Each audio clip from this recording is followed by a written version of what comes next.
The massive alien ship drifted through space like a silver mountain, its hull gleaming under the distant sun's light. Inside the vessel, Commander Velthok of the Azari Empire sat in his command chair, watching the blue and green planet grow larger on the main screen. His four eyes studied the readings with growing boredom. "What do we have here?" he asked his science officer. "A tall creature with purple skin and too many arms?" "Third planet from the star, Commander. The locals call it Earth. Population of about 8 billion. They use primitive chemical rockets and have some basic space stations." The officer's voice carried the same boredom as his commander's. "Very basic technology? They barely made it to their own moon." Belthik clicked his mandibles in dismissal. The galactic hegemony had been expanding across the galaxy for centuries, absorbing or destroying lesser species. This was just another routine survey of another primitive world far below on Earth. Dr. Kim Taho watched the alien ship through powerful telescopes hidden deep in a mountain facility. The human scientist was 45 years old, with graying hair and tired eyes. That had seen too much. His hands moved quickly across holographic controls that would have amazed the aliens above if they could see them. "They're scanning us," he said to his assistant, Park Sojin, a young woman with sharp eyes and nervous energy. "Just like we expected," Sojin nodded, her fingers dancing across her own control panel. "All defensive systems are powered down. Earth's surface installations are broadcasting exactly what we want them to see." Taho smiled grimly.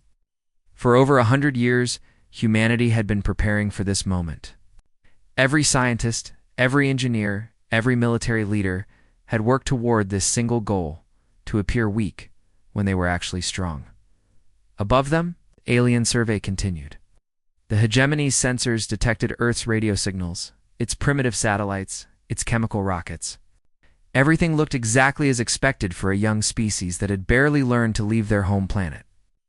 "Any signs of advanced technology?" Veltak asked. "None, Commander. They're using fusion power in some places, but it's very basic. Their fastest ships would take them years to reach their nearest star. They have no energy weapons, no force fields, no faster-than-light travel." The science officer paused. "There are some unusual readings from their asteroid belt, but it's probably just natural phenomena." Velthok didn't bother to investigate further. The hegemony had seen thousands of species like this. They always developed the same way: basic space travel, primitive weapons, dreams of reaching the stars that would take them centuries to achieve. "Classification?" he asked. "Category 7, Commander. Negligible threat. They might develop interstellar. Travel in a few thousand years, but they'll never be a danger to the hegemony." On Earth, Taho listened to the alien communications through hidden receivers. His team had cracked their language codes decades ago, but they let the aliens believe they were undetected. "They're buying it," Sojin whispered. "They think we're primitives." "Good," Taho replied. "Da-da-da-da-da-da-da-da. Send the coded signal to the outer colonies. Let them know the hegemony has finally found us." The signal traveled through hidden networks, reaching human colonies scattered across the galaxy. Colonies the hegemony had never detected. Colonies that had been building and waiting for this day. The alien ship finished its survey and prepared to leave. Commander Velthak dictated his final report. "Earth presents no threat to hegemony expansion. Humans are confined to their single world with primitive technology. They may be ignored safely." But as the ship departed, it didn't notice the small objects that followed it at a distance.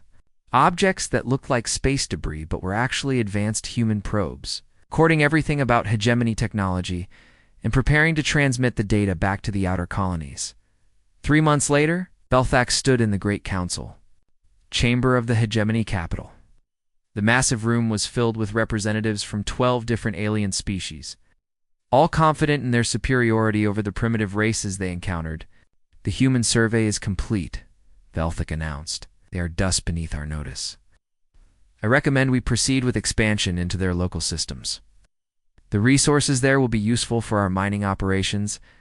Ambassador Kethter of the Zenthari rose from his seat. He was ancient even by his species standards, with silver skin and eyes like black holes. "You're certain they pose no threat?" None whatsoever, Veltec replied confidently. They're barely capable of reaching their own moon. It will be millennia before they develop anything resembling advanced technology. The Council voted unanimously to ignore humanity and proceed with their expansion plans. Systems around Earth for mining and resource extraction. The humans would never even know what was happening until it was too late. None of them suspected that hidden human colonies were already preparing for war. None of them realized that humanity's true strength lay not in what they could see, but in what they couldn't. The trap had been set perfectly. As the council session ended, Kethter's words echoed through the chamber. They are dust beneath our notice. Those words would soon become the galaxy's greatest mistake. The darkness between stars held secrets. That would make the hegemony tremble. Admiral Li Jinwu stood on the observation deck of Orbital Station New Seoul, watching the construction of humanity's most powerful fleet. The station hung in the shadow of a rogue planet, a world without a sun that drifted alone through space, was invisible to long-range sensors. One of hundreds of such installations scattered throughout the galaxy's forgotten corners. Jinwu was a tall man with silver hair and eyes that had seen too much war. He had spent 30 years building humanity's hidden empire, and now that empire was about to be tested. Status report, he said to his chief of staff, Colonel Choi Min-Su. Was younger, with the quick movements of someone who had grown up in artificial gravity. 47 colonial worlds operating at full capacity, sir? The hegemony still believes we're limited to Earth. Project Shadowfall is on schedule. Jinwu nodded. Project Shadowfall was humanity's greatest secret. While Earth played the role of a primitive world, the real human civilization had been growing in the darkness for over a century. Every asteroid belt, every dead system, every region of space the hegemony considered worthless had become home to human colonies. Show me. The fleet numbers, Jinwu said. The holographic display lit up with data that would have shocked the hegemony. Thousands of ships, each one more advanced than anything the aliens possessed. Weapons that could crack planets. Shields that could stop stars. Technologies that humanity had developed in secret while the galaxy slept. Communications Officer Yoon, Harry approached with encrypted data. She was small, but fierce, with the kind of determination that had built humanity's hidden empire. Admiral, we're receiving reports from Observer Station 27. Hegemony forces are moving toward the outer colonies. Jinwu's expression darkened. The outer colonies were humanity's most distant settlements, places where human children had been born under alien stars. If the hegemony reached them, the secret would be out. How long do we have? He asked. 6 months, maybe less, Harry replied. They're expanding faster than we predicted. Jinwu walked to the observation window and looked out at the fleet under construction. Massive ships hung in the void like sleeping giants, their hulls dark to avoid detection. Each one carried enough firepower to destroy a hegemony battle. Group, sir, Min-Su said quietly. Maybe it's time to reveal ourselves. We're stronger than they are. We could end this war before it starts. Jinwu shook his head. Not yet. We need to choose our moment carefully. The hegemony has 12 species. If we reveal ourselves too early, they might unite against us. The truth was more complex than his officers knew. Humanity had been playing a dangerous game for over a century. Every first contact with alien species had been carefully planned. Every technological demonstration had been calculated to appear primitive.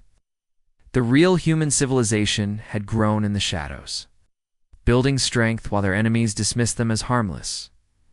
On the hidden world of New Busan, Dr. Song Ji-hoon worked in laboratories that would have amazed the hegemonies.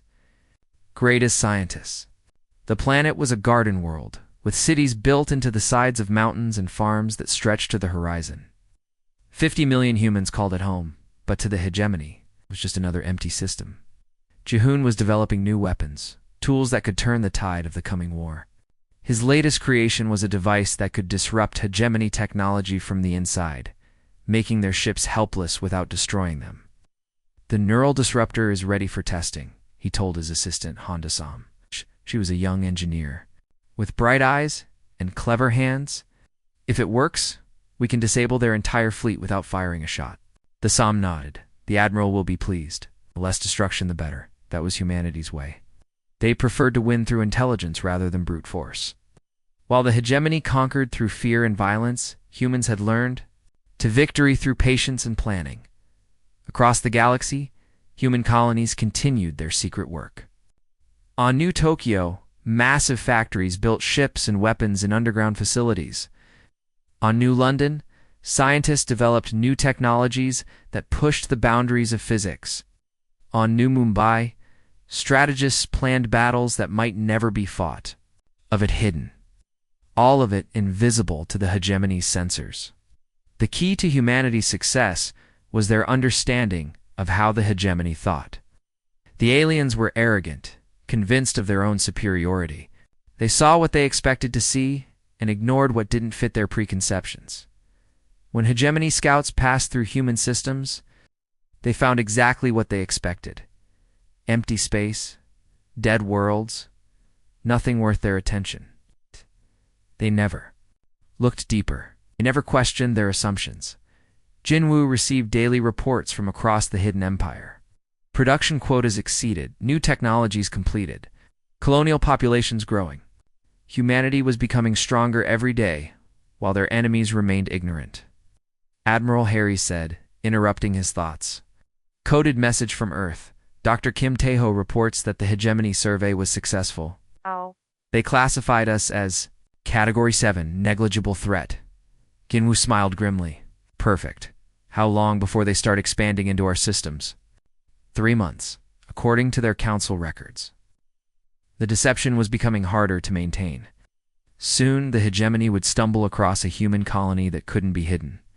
When that happened, the galaxy would learn the truth about humanity's real strength. Jinwoo only hoped it would be on their terms. The agricultural world of New Busan died in silence. Dr. Song. Ji-hoon watched through the observatory window as the hegemony mining ships descended like metal vultures onto his home world. The massive vessels, each one the size of a city, moved with mechanical precision as they began their terrible work. Giant drilling arms extended from their hulls, piercing the planet's surface like needles into flesh. They don't even know we're here, whispered Engineering Chief Han Da-sam, her voice shaking with rage and disbelief. Oh. She stood beside Ji-hoon, watching the systematic destruction of everything they had built over 50 years. The hegemony's sensors had detected valuable minerals beneath New Busan's surface, but their scans had completely missed the carefully shielded human settlements. To the aliens, they were simply harvesting resources from an uninhabited system. They had no idea that 50 million humans called this world home. How long do we have? Ji-hoon asked the evacuation coordinator, Lieutenant Park Sung-min. 6 hours before they breached the atmosphere processors, Sung-min replied, his face pale. Maybe 8, if we're lucky. The evacuation had begun the moment the hegemony ships appeared, but there wasn't enough time. The human settlements were spread across 3 continents, hidden beneath energy shields that had protected them for decades. Oh, those same shields trapped them, making evacuation nearly impossible. Ji-hoon activated his communicator. All stations. This is command. Begin emergency evacuation protocols. Move only essential personnel and civilians. Leave everything else. The response was immediate, but heartbreaking. Families torn apart as children were loaded onto evacuation ships, while parents stayed behind to help others. Scientists destroying decades of research rather than let it fall into alien hands. Farmers abandoning crops that had fed millions. Outside the hegemony, mining ships worked with ruthless efficiency. They had done this thousands of times before, stripping worlds bare for their valuable resources. The process was automated, controlled by artificial intelligence that saw only mineral deposits and extraction quotas. Sir, called communications officer Yoon Hae-ri from her station. We're receiving a transmission from the hegemony fleet. Put it through, Ji-hoon said. A cold, mechanical voice filled the command center. Attention, this system is now under hegemony control for resource extraction. Any vessels in the area must depart immediately or be destroyed. The transmission ended. No negotiation. It's no curiosity about who might be living here. It's just a simple warning to leave or die. Dasam clenched her fists. They don't even care. To them, we're just insects in their way. The first evacuation ships began lifting off, carrying refugees toward the hidden jump points that would take them to safety. But for every ship that escaped, thousands more people remained trapped on the surface. Ji-hoon watched the hegemony drilling operations with growing horror. The aliens were using plasma cutters to slice through the planet's crust, releasing toxic gases into the atmosphere. Soon, the air itself would become poison. Status report, he demanded. 30% evacuated, Sung-min reported. But the atmospheric processors are failing faster than expected. We have maybe 4 hours now. Through the window, Ji-hoon could see the mining ships moving to new positions. They worked in perfect coordination, like a swarm of mechanical insects, consuming everything in their path. The beautiful forests of New Busan were being incinerated. The crystal-clear lakes were boiling away. The cities where human children had played were being crushed under massive drilling platforms. "Sir," Haeri called out. "Priority message from Admiral Lee Jinwoo." Jinwoo's face appeared on the main screen, his expression grim. "Ji-hoon, we're monitoring your situation. How bad is it?" "Bad," Ji-hoon replied. "We'll lose 70% of the population, maybe more. The hegemony doesn't even know we exist. They're just mining the planet to death." Jinwoo's jaw tightened. "Understood. Continue evacuation efforts. Help is coming." The connection ended, leaving Ji-hoon to wonder what kind of help could arrive in time. The nearest human fleet was days away, and New Busan would be uninhabitable within hours. As if summoned by his thoughts, the planet's surface began to shake. The hegemony mining ships were using seismic charges to break up the bedrock, making extraction easier. Each explosion sent shockwaves through the underground cities where millions of humans still sheltered. "Evacuation ships are at maximum capacity," Sung-min reported. "We need more time." But time was the one thing they didn't have. The hegemony mining operation was accelerating, driven by artificial intelligence that calculated the most efficient way to strip a world bare. The AI didn't care about the screams of dying forests or the tears of displaced families. It cared about extraction quotas and profit margins. Ji-hoon made a decision that would haunt him forever. "All ships, this is command. Begin random evacuation. Save who you can. Leave the rest." The words tasted like poison in his mouth, but there was no choice. The lucky ones would live to see other worlds. The unlucky ones would die with New Bus. 6 hours later, the last evacuation ship lifted off from the dying world. Ji-hoon was aboard, watching through the viewport as his home disappeared behind clouds of toxic smoke. The hegemony mining ships continued their work, oblivious to the tragedy they had caused. 43 million humans had died in silence. Their existence never even registered by their killers. The message reached Admiral Jinwoo within hours, along with the footage of New Busan's destruction. The Admiral's face was stone as he activated Protocol 7, the authorization that would reveal humanity's true strength to the galaxy. "Send the message," he ordered. Across the galaxy, the transmission reached the hegemony's capital. "You have 3 solar months to evacuate our space. This is your only warning." The message was signed simply, "Humanity." The war had begun. Commander Velthak read the human message for the 3rd time, his 4 eyes blinking in confusion and growing anger. The words glowed on his command screen. "Like an insult, you have 3 solar months to evacuate our space. This is your only warning." "Primitives," he spat, his mandibles clicking with disgust. "They dare to threaten the hegemony?" His science officer, a tall creature with purple skin, looked up from his instruments. "Commander, we've traced the signal. Came from the Sol system, from Earth itself." Velthek's laugh was like grinding metal. "Perfect. We'll teach these dust dwellers what happens when they challenge their betters. Prepare the fleet." The hegemony patrol fleet consisted of 12 warships, each one capable of destroying a planet. To Velthek, it was massive overkill for dealing with primitive humans, but the insult demanded a strong response. "Sir," his tactical officer said nervously, Perhaps we should contact the High Council first? The message seemed ... confident. Silenced him with a glare. High Council classified them as Category 7, negligible threat. What could they possibly have that we need to fear?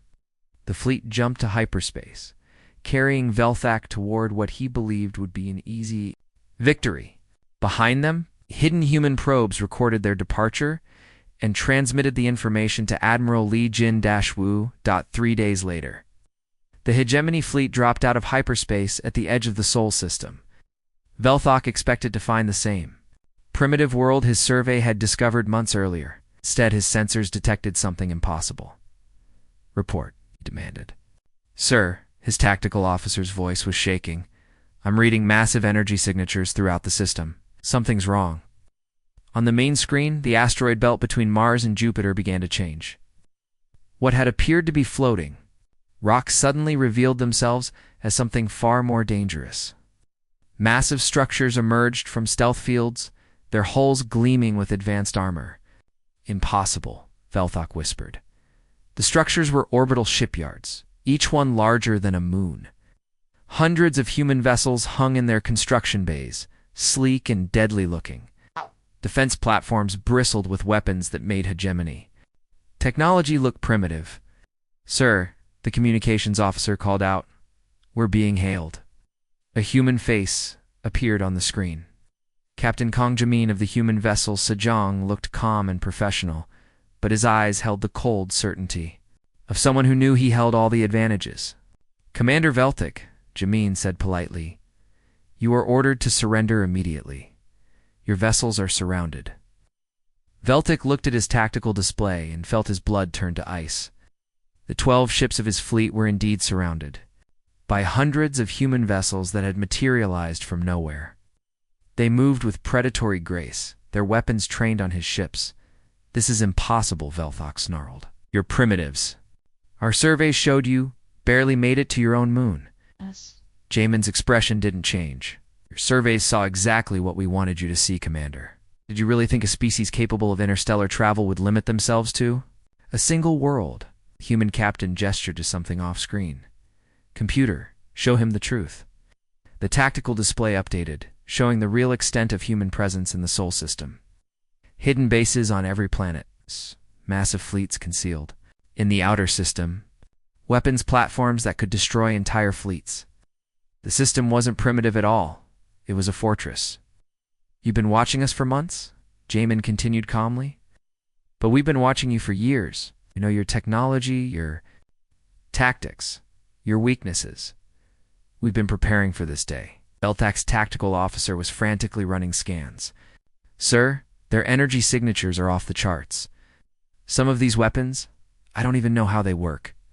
It doesn't matter, Velthak growled. We are the hegemony. We have conquered 1,000 worlds. He opened a channel to his fleet. Ships, attack formation. Show these primitives the power of his words were cut off as the human ships opened fire. But they didn't use the crude kinetic weapons or simple lasers the hegemony expected. Instead, beams of pure energy lanced out. Weapons that seemed to bend space itself. The first hegemony ship simply ceased to exist. One moment it was there, the next it was nothing but scattered atoms. The second ship's shields failed instantly, its hull cracking like an egg. The third ship tried to run but found itself trapped in some kind of energy field. Cease fire. Velthak screamed, we surrender. But it was too late. The human response was measured and precise. Ship after ship was destroyed with clinical efficiency. The humans weren't angry or cruel. They were just removing obstacles. Velthak's ship was the last to die. As the hull began to buckle around him, he managed to send one final transmission to the hegemony capital.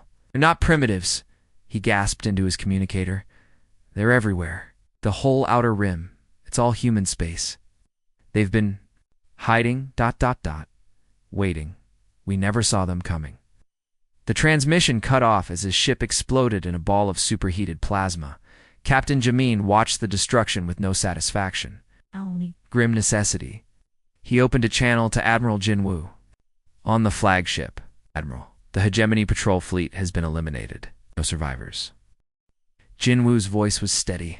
Could make sure their final transmission reached the hegemony capital.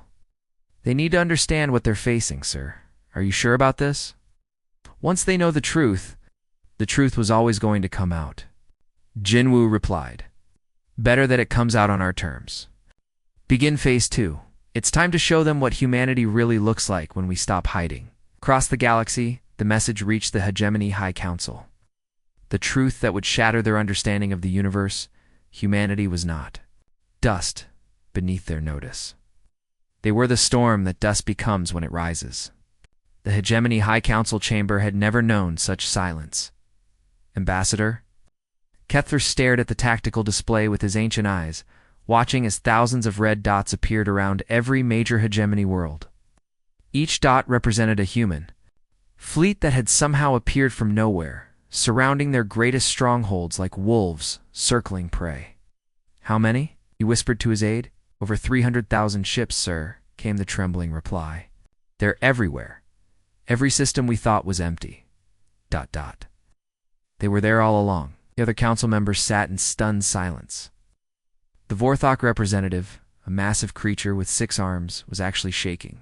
The Zenthari war leader, who had conquered dozens of worlds, looked like he had seen a ghost. This is impossible, muttered the Azari delegate. We surveyed those systems. They were empty. Dead space. Admiral Lee Jinwoo's face appeared on the massive viewing screen that dominated the chamber. Behind him, the bridge of his flagship buzzed with quiet activity. His crew moved with the calm efficiency of professionals who had trained for this moment their entire lives. I am Admiral Lee Jinwoo of the Human Colonial Defense Force, he began, his voice carrying across the chamber with quiet authority. Honorable members of the Hegemony High Council, we meet at last under circumstances I had hoped to avoid. Kefter found his voice first. You, ... You're not primitives. Our surveys, ... Your surveys found exactly what we wanted you to find, Jinwoo replied calmly. Earth was never our only world. It was our front door, carefully maintained to give you the impression you expected to see. The tactical display updated, showing the true scope of human expansion. Colony worlds scattered across the galaxy's outer rim. Industrial centers hidden in asteroid fields. Entire star systems that had been human territory for generations. While you looked inward, building your empire in the galaxy's bright center, we spread outward into the darkness, Jinwoo continued. While you dismissed us as dust, we became the storm that dust becomes when it rises. Captain Seo Yuna appeared beside the Admiral, her young face serious. Sir, all fleets report ready. Operation Revelation is complete. Jinwoo nodded. Thank you, Captain. Turned back to the screen. Members of the Council, you destroyed our world of New Busan. 43 million humans died because you didn't bother to check if anyone lived there. You saw resources to be taken, nothing more. The chamber erupted in confused voices. None of them had heard of New Busan. The mining operation had been routine, automated beneath their notice. We didn't know, Kethler said desperately.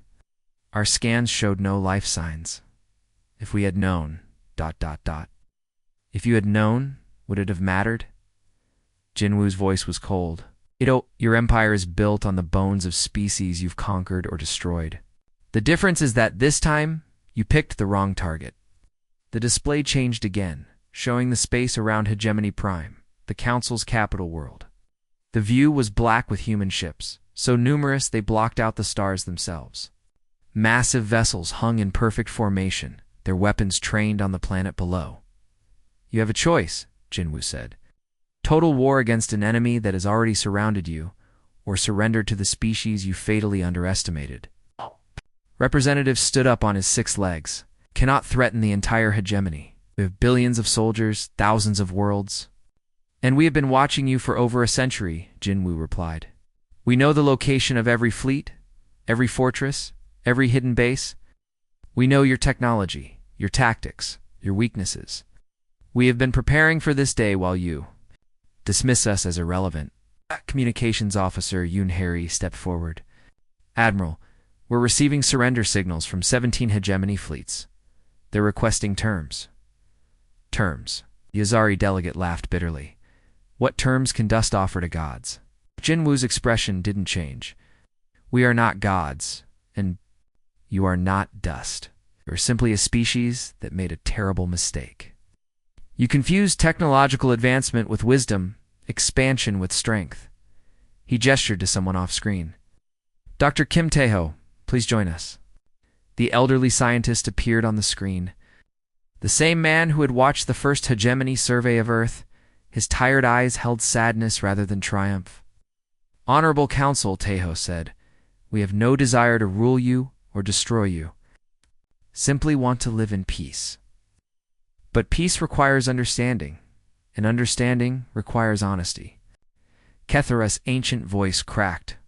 What do you want from us? Recognition, Jinwu said simply. Recognition that humanity is not dust beneath your notice, but an equal partner in this galaxy. Recognition that the age of casual conquest is over. Tactical displays showed more hegemony fleets surrendering. World after world was choosing capitulation over destruction. The empire that had ruled the galaxy for centuries was crumbling in a single day. The choice is yours, Jinwu continued. We can end this without another shot being fired. But the days of the hegemony treating other species as disposable are over. Kether looked around the chamber at his fellow council members. Some were angry, some were afraid, but all of them understood the reality of their situation. They had been outmaneuvered by a species they had never bothered to truly understand. We surrender, he said finally. The words echoed through the chamber like a death knell. The galactic hegemony, master of countless worlds, had been defeated not by superior force, but by superior strategy. They had fallen to an enemy that had hidden in plain sight, growing strong while they grew complacent. Admiral Jinwu smiled sadly. Then let us begin building a better galaxy together.